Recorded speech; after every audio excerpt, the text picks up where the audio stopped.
Nesse vídeo eu vou tratar com vocês a respeito das seguintes questões. O Bradesco vai se recuperar? O que nós podemos esperar do Bradesco para o ano de 2023 em termos de lucratividade? Será que o banco realmente está muito barato ou pode ser uma armadilha? Então vem comigo. Salve, salve investidores! Como é que vocês estão? Sempre lembrando que antes de continuar você clica no botão aí embaixo de inscrever-se para ajudar esse canal. E apenas para recapitular, como vocês já devem saber, o Banco Bradesco, segundo o maior banco privado aqui do país, teve uma queda considerável no seu lucro líquido recorrente entre os anos de 2021 e 2022, apesar de um crescimento da carteira de crédito, e essa queda no lucro decorreu principalmente do aumento considerável nas provisões para devedores duvidosos, um acréscimo de mais de 100% entre um ano e outro. A provisão de 2022 fechou a 32,3 bilhões de reais. Diante desse cenário, muita gente se pergunta sobre as bonificações do Bradesco. A respeito delas, tem um vídeo que eu dediquei a respeito do assunto que eu vou estar deixando aqui no card. Nosso foco aqui é a recuperação ou não do Bradesco. Inicialmente eu gostaria de demonstrar aqui para vocês a evolução do lucro do Bradesco de 2017 a 2022. O lucro saiu de 19 bilhões, subiu para 21, depois para 25 até quase 26 bilhões. Em 2020 houve uma queda forte, 2021 teve uma alta forte superando 2019 e 2022 voltou para o patamar de 2020. Que é o patamar pandemia, e que também é o patamar de 2017. Dessa forma, você teria uma estagnação de lucros nos últimos 5 anos em Bradesco, com o patamar atual. E aí, sobre a mutação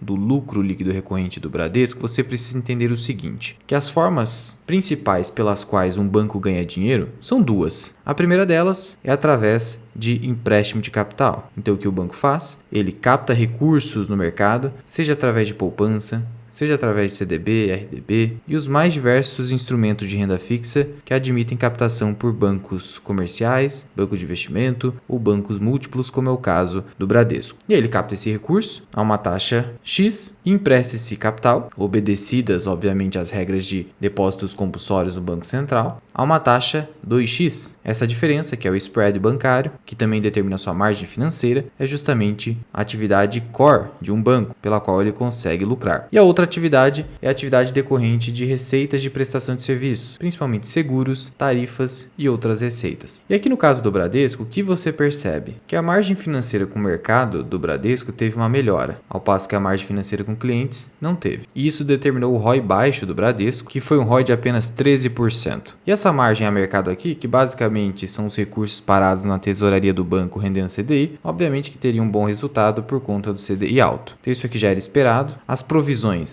crescentes, a provisão aqui sem considerar o efeito Americanas, que apresentou um rombo de 40 bilhões no mercado e o Bradesco foi o banco mais afetado, seria de 2,6 bilhões, dentro da provisão do terceiro TRI. E aí as provisões foram bilionárias. Só para você ter uma ideia, a Americanas, que apresentou um rombo de 40 bilhões no mercado e o Bradesco foi o banco mais afetado, caso não tivesse a provisão da Americanas, o banco teria um lucro de 4,2 bilhões no quarto TRI, só que caiu para 1,5, quase 1,6 bi, de tal modo que a Americanas sozinha representou uma provisão de mais de 2 bilhões de reais. Realmente um impacto muito pesado no Bradesco. E o que acabou salvando, entre aspas, o resultado do Bradesco foi a receita de seguros. Por que a receita de seguros? Porque o Bradesco não separou a sua receita de seguros do seu banco. Por exemplo, o Banco do Brasil separou a sua receita de seguros criando o BB Seguridade. A Caixa separou a sua receita de seguros com a Caixa Seguridade. Já o Bradesco não. E aí, o grande problema, ou não a respeito disso, é o fato de que o seu resultado acaba ficando distorcido. Por quê? Se você olhar aqui para a evolução do lucro líquido recorrente do Bradesco, do quarto trimestre de 2020 ao quarto trimestre de 2022, o que você vai perceber? Que até o terceiro trimestre de 2022, que é essa parte em branco do gráfico, pelo menos 70% do resultado do Bradesco não estava decorrendo do que? Da operação de seguros, que é essa parte em azul. Ou seja, o grande lucro do Bradesco decorre da sua atividade principal, atividade financeira. Acontece que, nesse quarto trimestre, por conta das provisões bilionárias, o Bradesco, na verdade, as atividades financeiras do Bradesco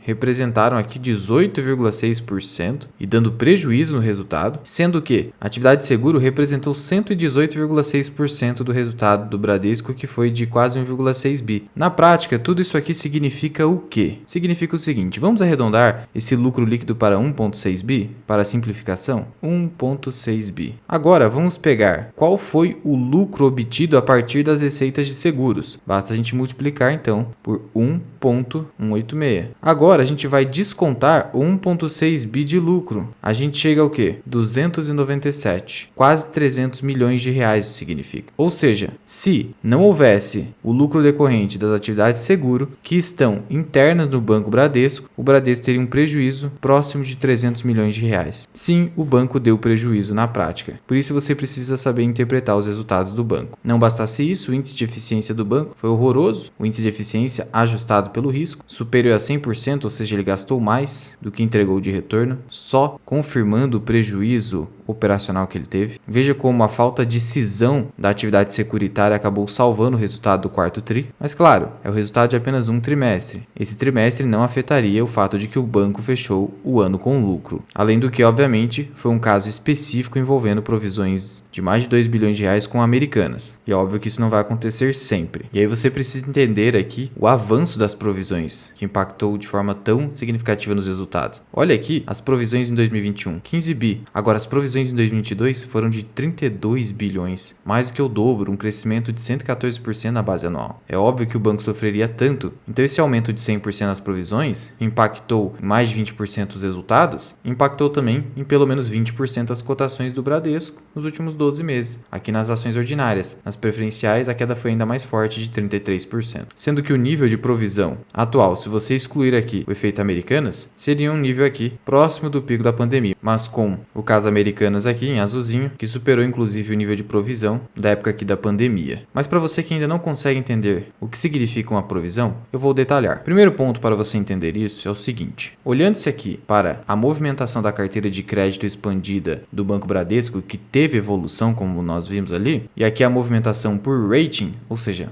pela classificação de risco, ou seja, por cada categoria de cliente que o Bradesco tem na sua carteira, o que você acaba percebendo aqui? Aqui você tem o rating AA até o C, que é o melhor rating. É óbvio que o banco busca emprestar crédito para esses clientes, porque o índice de inadimplência será muito inferior, mas a verdade é que no início de qualquer concessão de crédito, o Bradesco vai ter como cliente um AA ou um C. A verdade é que os empréstimos de longo prazo vão gerando uma conversão de clientes nessa faixa de rating para essa aqui que é a pior, que é a E até a H. Por quê? Porque conforme o tempo vai passando, as pessoas vão deixando de pagar os seus empréstimos e seus financiamentos. E aí, precisamos reconhecer o seguinte, que entre janeiro de 2022 e dezembro de 2022, apenas 2,8% da carteira de crédito do Bradesco esteve representada ali por clientes do pior rating possível. Aqueles, inclusive, que precisam sofrer cobrança de juros mais altos, porque eles são mais arriscados. Apesar disso, o nível ainda de clientes nessa faixa de rating é grande ao final de dezembro de 2022, mais de 8%, sendo aí 72 bilhões de reais de crédito podre, e isso favorece níveis altos de provisões. E olhando-se aqui, obviamente, para os clientes que possuem o menor rating, é óbvio que são as pessoas físicas, e o Banco Bradesco acabou se expondo de maneira muito arrojada às pessoas físicas, que foram o foco do banco. Isso acabou aumentando seu risco, gerando esses altos índices de inadimplência, em um momento de crise financeira que acabou se alongando, alta nas taxas de juros de forma super acelerada, prejudicando a previsibilidade nos resultados do banco, somado ainda ao fato do cisne negro Americanas. Tudo isso foi a tempestade perfeita, mas o próprio banco reconheceu que errou ao focar demais em pessoas físicas e ao realmente, entre aspas, abrir muito as suas pernas para empréstimos e financiamentos. Ou seja, o banco tomou muito risco e teve um retorno muito ruim, com um ROI aí de 13%. E sobre as provisões, o que acontece? As provisões encontram previsão normativa e técnica aqui no CPC 25, que é justamente a norma contábil que trata das provisões, dos passivos contingentes e ativos contingentes. O importante é você saber a diferença entre provisões e passivos contingentes. E a provisão, conforme definição do CPC 25, é um passivo de prazo ou valor incerto. Então, o passivo já reconhecido, mas que tem prazo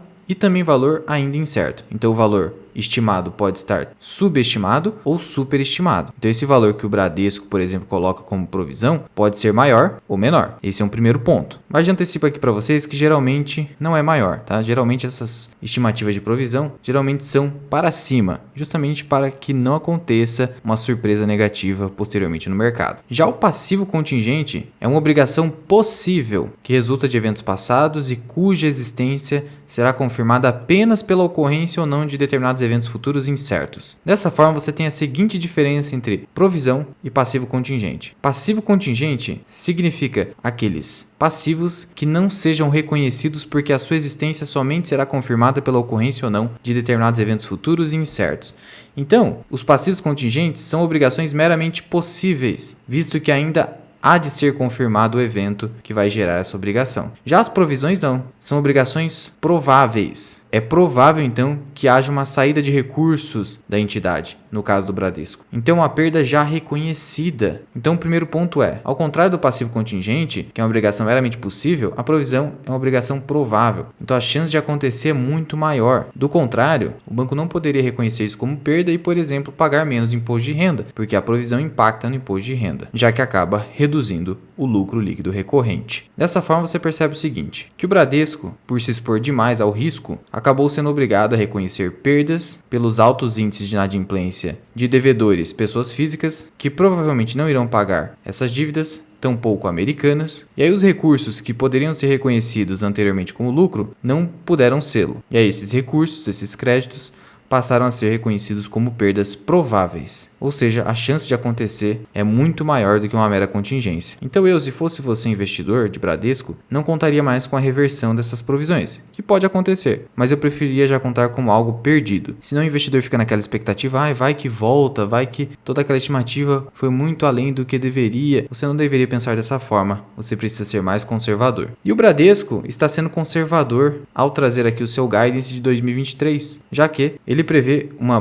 provisão da carteira expandida entre 36,5 a 39,5 bilhões. Ou seja, é praticamente 10 bilhões por trimestre. 10 bilhões por trimestre significa uma provisão muito alta. O banco acabou provisionando 32 bilhões em 2022, de tal modo que você pode sim esperar lucros mais baixos de Bradesco nesse ano. E diante desse aumento de provisão, você pode esperar então um lucro entre 10 a 15% mais baixos no ano de 2023, evento que eu considero bastante provável nesse caso. E aí, a cotação poderia supostamente ainda cair mais 15% aqui, ou seja, fazendo com que as ações ordinárias de Bradesco chegassem a R$10 e ações preferenciais pudessem chegar aí a 11 ou um valor próximo disso. Por isso, em 2023, você não vai verificar uma recuperação de Bradesco, só eventualmente em 2024. E a verdade é que é provável que o banco continue ainda caindo, porque o mercado provavelmente não precificou toda essa queda nos lucros ainda. Sendo que, se você olhar aqui entre ações ordinárias e preferenciais, você vai perceber que as preferenciais apanharam mais, só que ainda assim as ordinárias estão mais descontadas, negociando aqui uma relação preço-valor patrimonial de 0,77 contra 0,87 das preferenciais, sendo que o próprio dividend yield das ordinárias está em quase 8% e a liquidez das ordinárias já é bem alta e suficiente para o investidor, sendo aí